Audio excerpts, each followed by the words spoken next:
Praise TV channel. We are created to praise and worship God.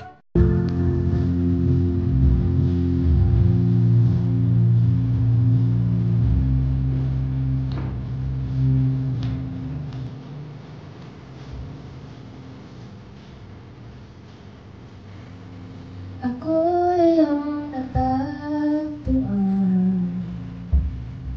sa gitna ng aking kagawian. Niligtas sa kamatayan, tinakay sa liwanag ang iyong pagmamahal. Inalaya ng iyong habag sa dilim at aking pagkabuan.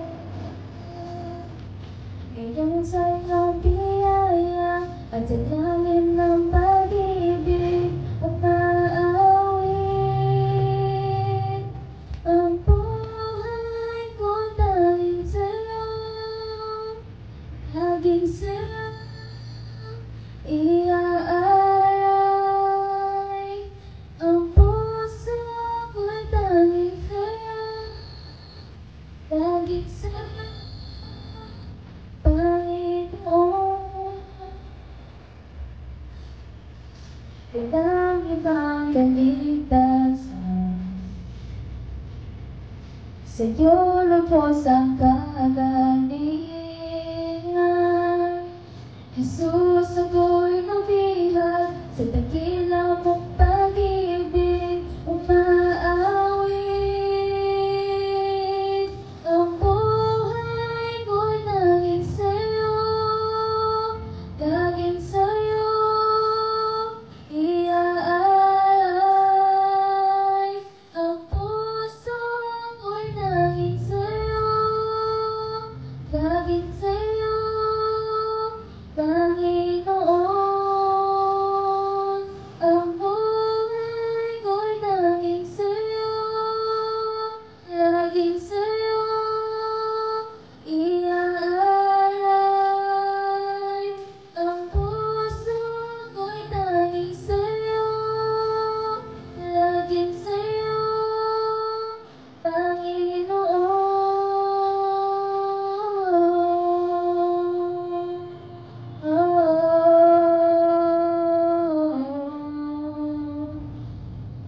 Ako'y sa'yo, Panginoon.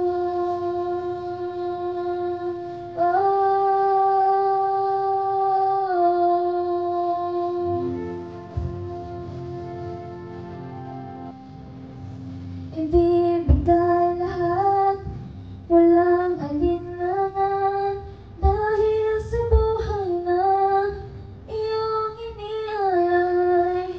Ibibigay lahat, walang alinlangan, dahil sa buhay na iyong inialay. Sa pagtubos sa buhay na lubos, sa krus na ang dulot ay kalayaan ko. Sa pagtubos sa buhay na lubos, sa krus na ang dulot ay kalayaan ko. Ang buhay ko'y laging sa'yo, laging sa'yo iaalay. Ang puso ko'y laging sa'yo, laging sa'yo, Panginoon. Ang buhay ko'y laging sa'yo, laging sa'yo, Panginoon. Ang puso ko'y laging sa'yo, laging sa'yo, Panginoon. Thank you, Lord Jesus. Na Dios. Hallelujah. Sa milamayng Domingo mga igsoon atong gisgutan kabahin sa deliverance. O ang deliverance mao kini siya ang ultimate plans of God para sa mga katawhan inila o dili inila. O mao kini ang tuyo sa Dios nga iyang gidala ang iyang bugtong anak dinhi sa kalibutan aron pagdupa sa tanan, taliwala sa mga kalisdanan, expected mga igsoon nga mga lagad ta sa Ginoo, sobra pa ani mga kasinatian nga ato ang na nahibalag. Then gituyo ni sa Ginoo aron nga sa pag-measure, sa pag-weigh sa ato ang pagdayeg pagsalig sa Ginoo. Hangtod anus-a ang bakos nga hugot kanunay para sa imong hawat. O mao kini mga igsoon gidisenyo ta sa Ginoo aron nga mo forward. Muni kini atong mga mata mga igsoon ihimuni sa Ginoo, wala ni gibutang sa likod, wala gibutang sa loyo, apan gibutang ni sa atubangan. That means nga we need to move forward. Mupaduol kita sa ato ang pangatuan na mao ang langit nga matahom. Dili sa kalibutan di ta maka-expect because life is not bed of roses. Daghang mga thorns. O mao kana ang gikorona ni Jesus sa iyahang pag-antos ito sa cross sa Kalbaryo. Ikaw ug ako nakakita, nakasinati niini. Apan gusto sa Ginoo na ma-involve ka sa ministry na ihatag sa Dios nga Amahan diri kanato. Muna nga isalmon kita sama sa mga atleta din aron mo padayon dili posible. Amen? Hallelujah. So karong buntaga mga igsoon, ato ang i-continue ang konsepto sa gitawag nga deliverance or mao kini ang God's plan of redemption.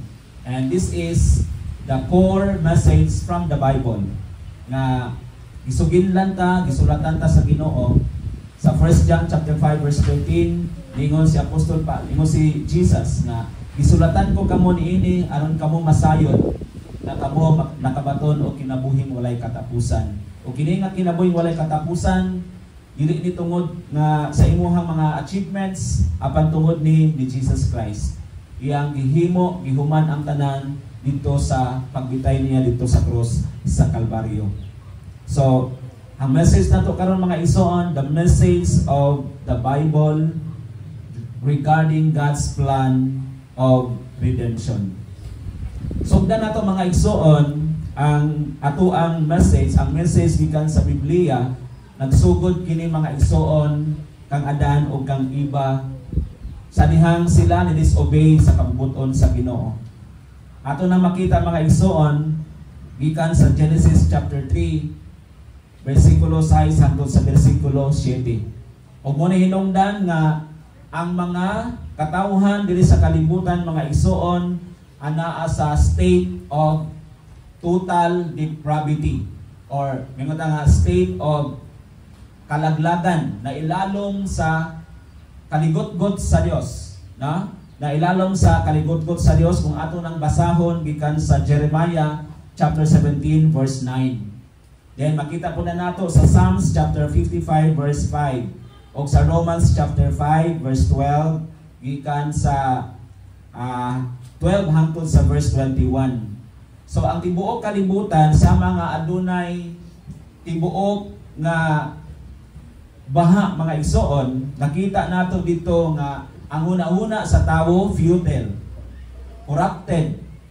Kung ang una-una sa tao corrupted, labaw na ang iyahang kasing-kasing na naadiha, labaw na iyang lawas nga rin naadiha ang kasing-kasing o ang iyang espiritu mga igsoon. Yes, dito diha sa Ecclesiastes nga kung ang usa ka tawo matawo or matawo dayon matapos ayang kinabuhi dining kalibutan na ang iyahang espiritu mobalik sa Dios. Kana kung siya nangalagad sa Ginoo. Mubalik yun ang espiritu nga gihatag sa Dios sa dihang gi-create sa Dios si Adan o si Eva. Na nakita sa Dios na after gihulipan si Adan sa duha ka ilong nakabaton og kinabuhi ang tawo, then kini nga kinabuhi mo kini ang kalag o espiritu. Mo ni ang espiritu nga naa sa tao aron nga kita makaila pagsimba, pagbuhat og kabutihan para sa Ginoo. Pagbuhat og kaayuhan, pagdayeg sa atong buhi nga Dios. Then kung mamatay na ang tawo nining kalibutan na ang iyang espiritu mobalik sa Dios. Pero adunay dako kayong pero. What if kung ang usa ka tawo nagpabilin na corrupted ang iyang hunahuna. Kung corrupted ang iyang hunahuna, labaw ang iyang kasing-kasing, ang iyang lawas, o ang iyahang espiritu. Mao kini ang makapahimulag sa tao gikan sa Dios.